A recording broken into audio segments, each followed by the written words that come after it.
skôr ako prišla láska. Tí, ktorí zavrhujú Krista a majú veľa dôvodov, aby ho neprijali, museli by totiž zaprieť seba samých a nevedia si predstaviť, koľko by získali tou zámenou a príliš sa boja, že volačo stratia, lebo úzkostlivo lipnú na haraburdii, čo sa im zdá nádherné, vykutali kdesi nový dôvod na ospravedlnenie toho, že ho nenasledujú. Dôvod učený, Kristus nepovedal nič nového. Jeho slová môžeme nájsť na východe, na západe už niekoľko storočí pred ním. On to všetko ukradol alebo opakuje myšlienky, ani si neuvedomujúc, že mu nepatria. Kdeže nepovedal nič nového, nie je taký veľký, ako si o ňom myslia. Ak nie je veľký, nuž netreba ho nasledovať, len nevedomci ho môžu obdivovať, len blázni poslúchať a len sprostí ho môžu ctiť. Ale títo svetlonosy genealógií myšlienok nehovoria, či máme Ježišove myšlienky nasledovať alebo zavrhnúť, nech sú už nové alebo staré, netrúfajú si tvrdiť, že znovu potvrdiť smrťou veľkú pravdu už zabudnutú a nepoužívanú, neznamená vôbec nič, ani nehľadia na to, či medzi myšlienkami Ježišovými a tými staršími je naozaj obsahová zhoda a či je to len asonácia alebo vzdialená podobnosť slov. Aby sa však nezmýlili, neprijímajú ani zákon Ježišov, ani zákon jeho predchodcov a pokračujú vo svojom hnusnom živote tak, ako by evanjelium nebolo napísané aj pre nich. Bol čas po vyhlásení starého zákona, že sa vzájomne milovali tí, ktorí boli rovnakej krvi. Občania tohože miesta žili v zhode, pokiaľ jeden neukrivdil druhému. K cudzincom, ak neboli hostiami, cítili len nenávisť a opovrhnutie. V rodine trochu lásky, v meste približná spravodlivosť, mimo mesta a hraníc neústupná za nenávisť. Už pred rokmi pozdvihli sa hlasy, ktoré žiadali trochu lásky aj pre blížnych, aj pre tých, ktorí nie sú z tej istej rodiny, ale z toho istého národa. Žiadalo sa trochu spravodlivosti aj voči cudzincom, ba aj voči nepriateľom. Bol by to býval ohromný pokrok, ale tieto hlasy boli také slabúčké, vzdialené, neboli vypočuté a ak ich aj počuli, neposlúchali ich. 4 storočia pred Kristom čínsky mudrc Meti napísal knihu Qiesiang Gai. V nej chcel povedať asi to, že ľudia by sa mali milovať. Hovorí mudrc, ktorý chce zlepšiť svet, môže to urobiť len tak, ak pozná s istotou príčinu nesvornosti. Ak to nevie, nemôže to dosiahnuť. Prečo vznikajú nesvornosti?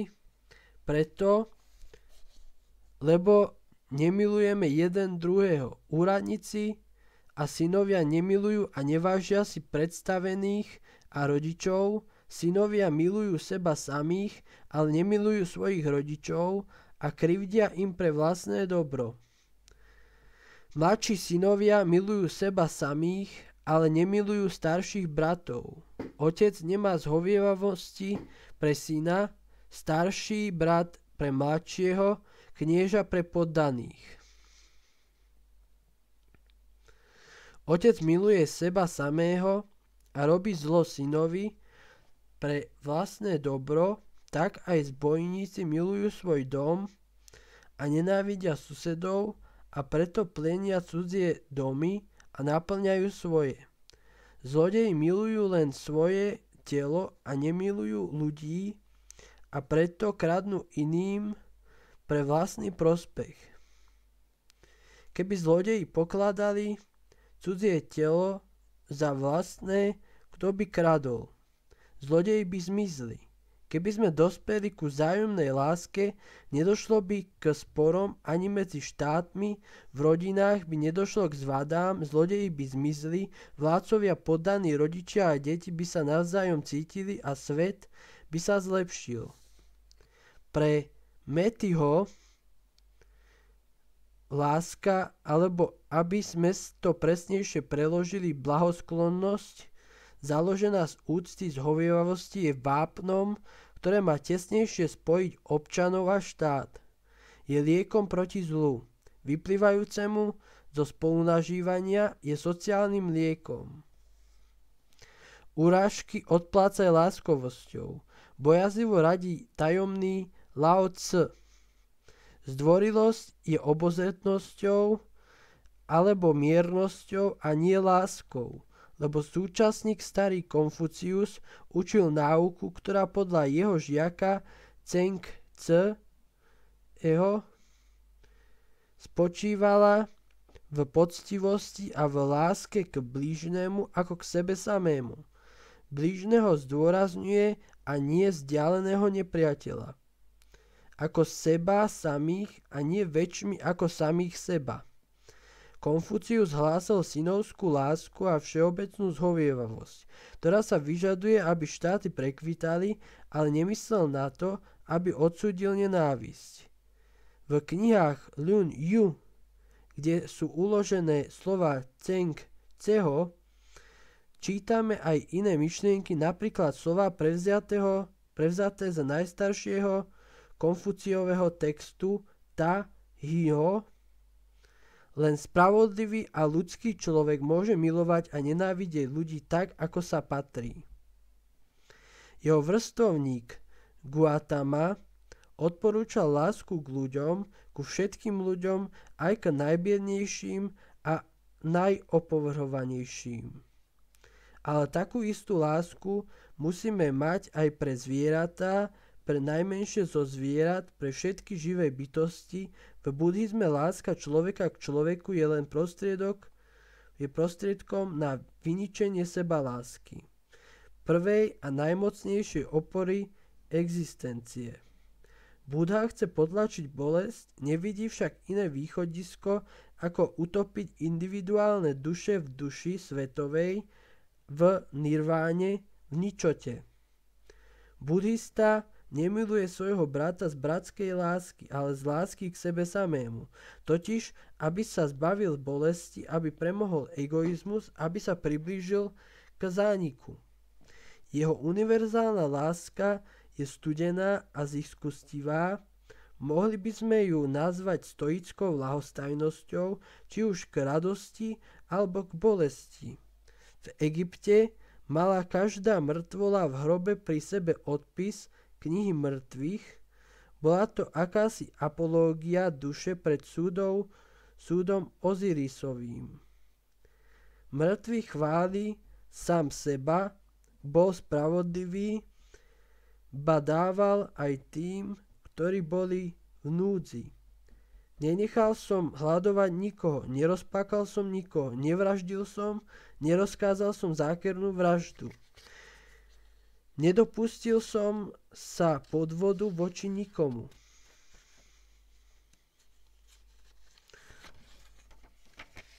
Dal som hladnému chleba, smednému vody, nahému šaty, loďku som dal tomu, kto sa zastavil na ceste, obetoval som Bohom, dával som posmrtné hostiny umretým.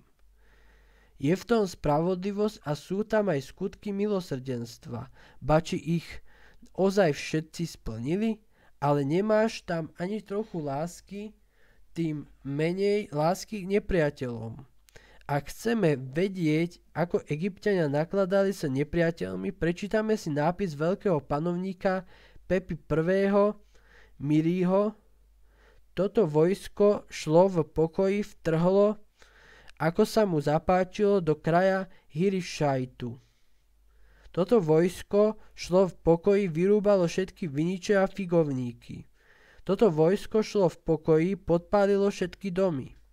Toto vojsko šlo v pokoji, pobilo tisíce vojakov, Toto vojsko šlo v pokoji, odviedlo chlapov, ženy a deti vo veľkom množstve a z toho väčšmi ako zo všetkého iného sa potešila jeho svätosť.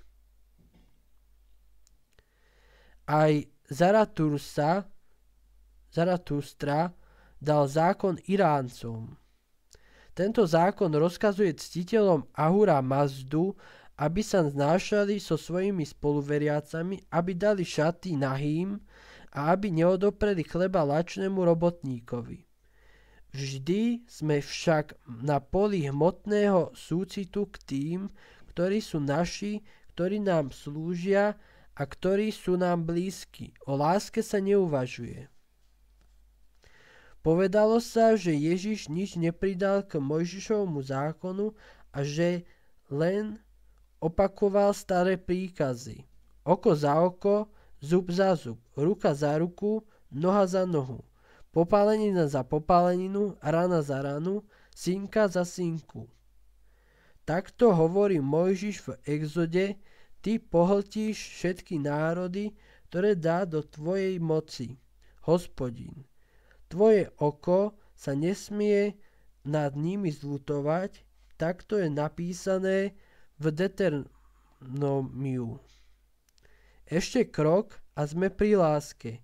Neurobíš nič zlého cudzincovi a nezarmuť ho, veď aj ty si bol cudzincom v zemi egyptskej. Jestuje zásada, neurobíš nič zlého cudzincovi, lebo aj ty si bol cudzincom. Ale cudzinec, ktorý žije medzi nami, nie je našim nepriateľom a to, že mu nerobíme krivdu, neznačí, že mu robíme dobro. Exodus odporúča, aby sme nezarmútili, Deuteronomium je šľachetnejšie. Ale cudzinec býva vo vašom meste a zdržuje sa tam, nevyčítajte mu to, ale nech sa cíti medzi vami, ako keby sa tam narodil a miluj ho ako seba samého. Vždy cudzinec, ktorý býva medzi vami, stane sa vašim spoluobčanom a je ako jeden z vás, vašim priateľom. V tej istej knihe čítame, nevyhľadávaj pomstu a nezachovávaj v pamäti krivdy svojich spoluobčanov. To je zasa krok dopredu, nerob zle tomu, kto ťa uráža, kto ti krivdí. Ak je z tvojho národa, došli sme, ak nie, k odpusteniu, teda aspoň k šľachetnému zabudnutiu, čo je aj vyhradenému pre najbližších ľudí. Miluj svojho priateľa ako seba samého. Priateľa totiž najbližšieho spoluobčana, toho, ktorý je z toho istého kmeňa, toho, ktorý ti môže pomôcť. A čo nepriateľ, aj pre toho je tu niečo. Ak stretneš vola alebo osla svojho nepriateľa, ktorý mu ušiel, doveď mu ho naspäť.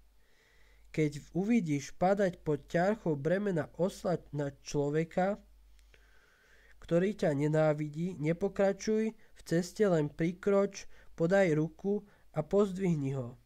Ach, akí boli dobrí starí Židia. Tak dobre by padlo zahnať osla ďalej, aby sa pán, ktorý ho hľadá, väčšmi namáhal. Ak stretneme na ceste osla, ktorý padá pod ťarchou, bolo by predsa také príjemné usmiať sa popod fúzy a odísť ďalej. Ale srdcia starých Židov neboli zatvrdnuté do takej miery. Prízácným zvieraťom je osol v tých končinách a obzvlášť v tom čase.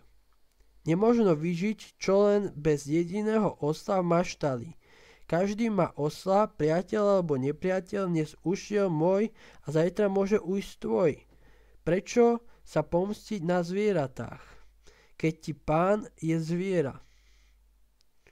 Ak som jeho nepriateľom, aj on je nepriateľom mojím. Dajme dobrý príklad, ktorý bude na osoch. Doveďme mu osla domov. Pomôžme mu napraviť sedlo a narovnajme bremeno. urobme druhým to, čo iní dúfajme urobia nám. A v tej chvíli nad ušami a chrbtom osla zdajme sa súcitne každej zlej myšlienky. To je trochu málo. Starý Žid urobil veľa, že sa staral o zviera svojho priateľa. Za to však žalmy na každej strane prekypujú preklínaním nepriateľa a vzývajú Hospodina, aby ho prenasledoval a znivočil. Na hlavu tých, ktorí ma obklopujú, nech padne kliatba ich úst. Nech na nich padne žeravé uhlie, nech sú uvrhnutí do ohňa, do temnoty, odkiaľ nemôžu už postať. Nech ich stihne nepredvídaná skaza a nech sami upadnú do nástrah, ktoré chystali. Potom sa zaraduje moja duša v Hospodinovi. V takomto usporiadanom svete je na mieste, keď sa Saul čuduje, že ho nezabil jeho nepriateľ Dávid. A Job sa chváli, že sa netešil nešťastiu nepriateľovmu. Až v neskorších prísloviach tušíme trochu príchod Ježišov. Nehovor, odplatím zlo, čakaj Hospodina a on ťa vyslobodí. Nepriateľ musí dostať svoj trest, ale mocnejších rúk, ako sú tvoje. Anonymný moralista dochádza až k súcitu. Ak ten, čo ťa nenávidí, je hladný, daj mu chleba, ak je smedný, daj mu vody. Aj na jeho pána, ale tieto bojazlivé pravidlá schované volakde v kútiku písma nemôžu zaiste dosiahnuť zázraky lásky ako kázeň na hore. Ale tu je dodávajú Hillel, rabín Hillel, veľký Hillel, učiteľ Gamalielov, Hillel Hababli, čiže babylonský. Tento slávny farizej žil krátko pred Kristom a vyučoval tie isté veci, ako vravia, čo Ježiš. Bol to liberálny Žid, rozumný farizej, inteligentný rabín. Prečo však kresťan? Áno, povedal tieto slová. Nerob iným to, čo sa tebe nepáči, to je celý zákon, ostatné je len výklad. Sú to krásne slova od starozákonníka, ale ako sú ďaleko od slov toho, ktorý prevrátil starý zákon. Príkaz nie záporne. Nerob nehovorí rob dobre tomu, kto ti robí zle, ale nerob iným, a to sú zaiste druhovia, spoluobčania, rodina, priatelia. To, čo ty pokladáš za zlo, je to mierny rozkaz nerobiť zle, ale nie je to bezpodmienečný príkaz lásky. Skutočne Hillelovi prívrženci boli talmudisti, ktorí doviedli zákon do bahna a kazuistiky. Učeníci Ježišovi boli mučeníci, ktorí blahorečili svojim mučiteľom. Aj Filón, alexandrijský Žid, platonizujúci metafyzik, asi o 20 rokov starší ako Ježiš, zanechal traktát o láske k ľuďom, ale Filón sa celým svojim talentom a so všetkou svojou mesianistickou a mystickou špekuláciou je vždy ako Hillel, len teoretik, človek od pera, kalamára, štúdia, knihomol, človek systémov, pojmov, abstrakcií a klasifikácií. Jeho strategická dialektika uvádza tisíce slov pekne usporiadaných, ale nevie nájsť slovo, ktoré by v jednom okamihu mohlo pohltiť minulosť, slovo, ktoré by spojilo srdcia. Hovoril o láske viac ako Kristus, ale nevedel povedať a ani by nebol vedel pochopiť to, čo Kristus povedal svojim nezdelaným priateľom na hore. Je to vôbec možné? V Grécku, v tom prameni, z ktorého všetci pili, nenašlo sa lásky aj pre nepriateľov? V Grécku radi tvrdia pohansky zmýšľajúci ľudia a nepriatelia palestínskej povery. Nájdeme všetko. Vo veciach ducha je ono Čínou západu matkou všetkých vynálezov. V Sofoklevom diele Ajax slávneho Odysea dojíma žalostný stav nepriateľa, nadarmo mu slávna Aténa helenská múdrosť personifikovaná v posvetnej sove pripomína, že najpríjemnejší je smiech nad skazou nepriateľa. Odysea nepresvedčí, ľutujem ho, čo je aj mojim nepriateľom, keď ho vidím v takom žalostnom stave sputnaného nepriaznivým osudom. Keď sa tak na neho dívam, myslím na seba, lebo vidím, že my všetci, ktorí tu žijeme, nie sme nič iného ako prelúdy a ľahké tiene. Nie je spravodlivé robiť zle umierajúcemu človeku, i keď si ho nenávidel. Mne sa zdá, že sme ešte ďaleko. Úlisný Odysseus nie je taký obratný, aby v jeho reči nebolo vidieť dôvod jeho neprirodzeného pohnutia.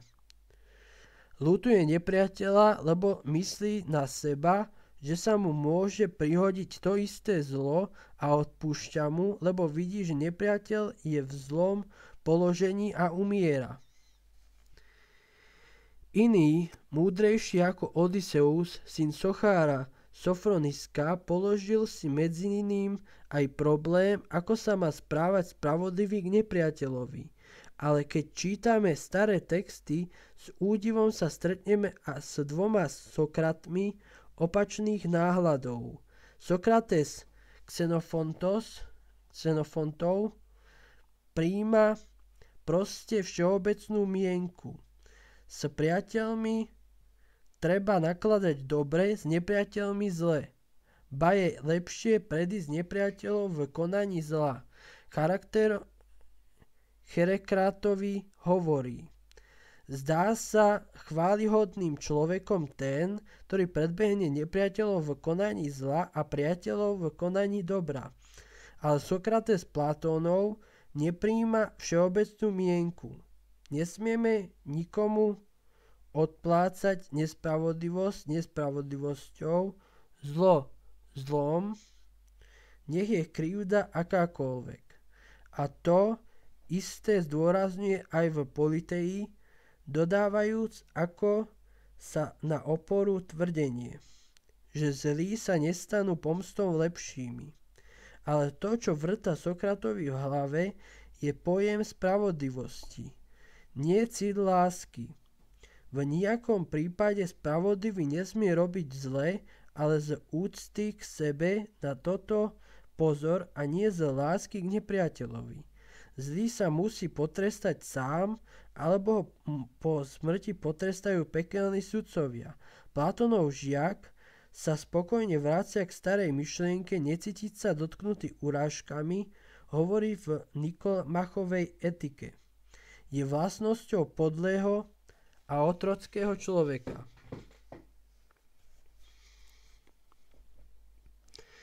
V Grécku teda ťažko nájsť niečo, čo by vyhovalo hľadačom predchodcov kresťanstva.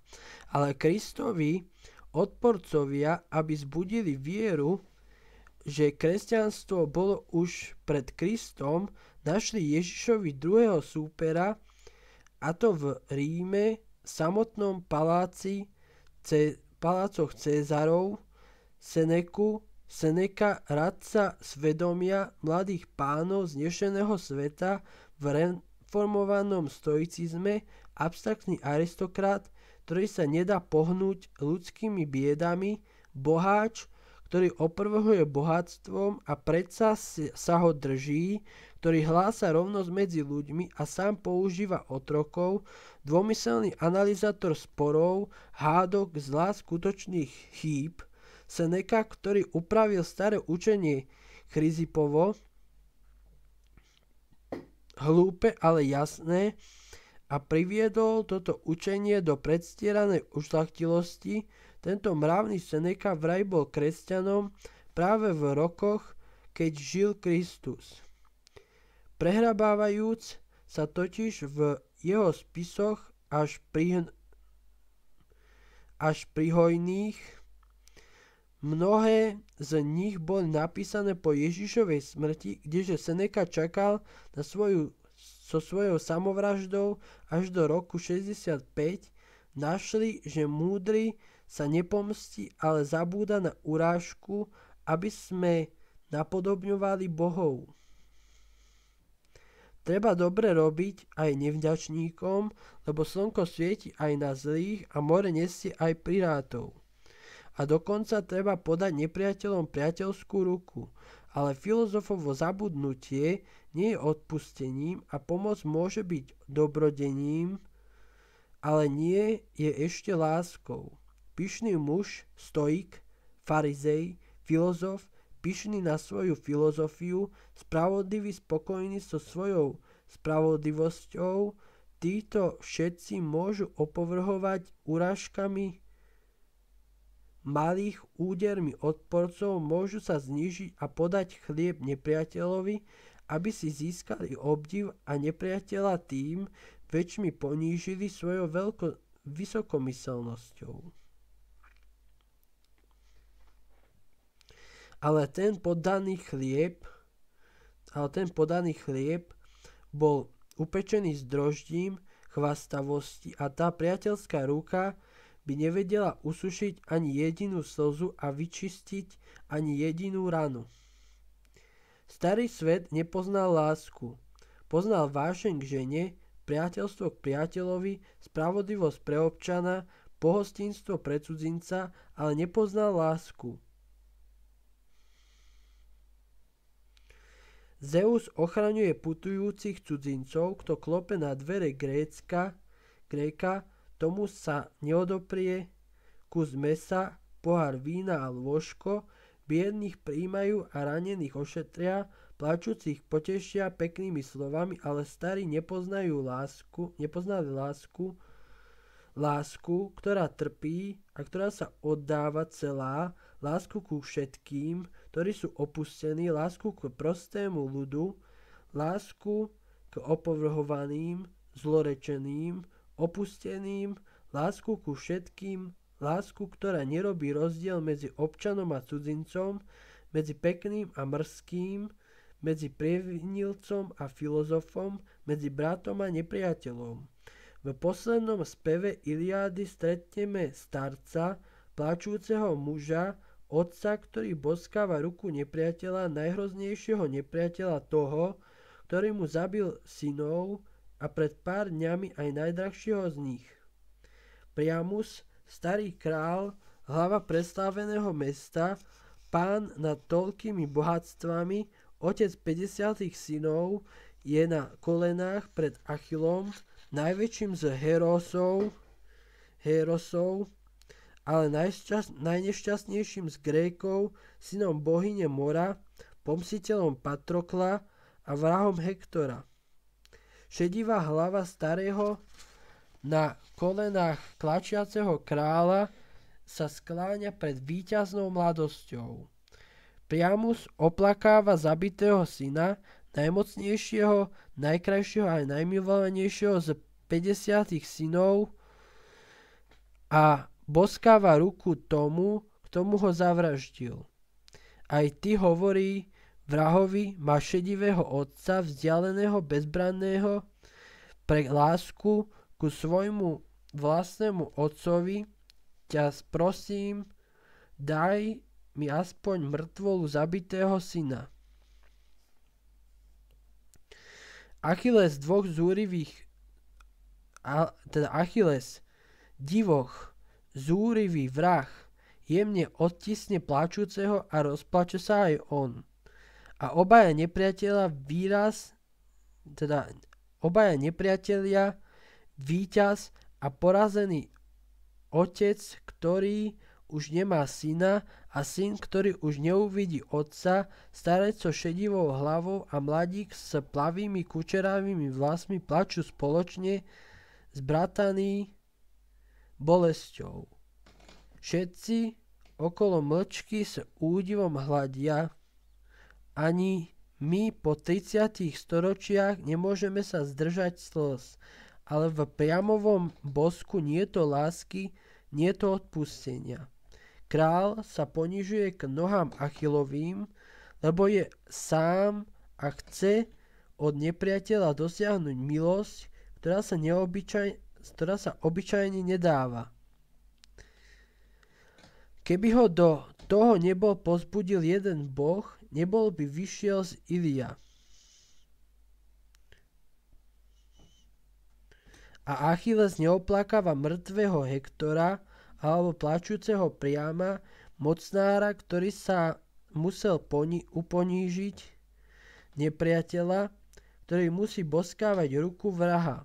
Oplakáva strateného priateľa Patrokla, najdražšieho medzi ľuďmi, oplakáva Pelea, zanechaného vo Ptí, otca, ktorého už nikdy neobíme, lebo vie, že dni jeho života sú spočítané.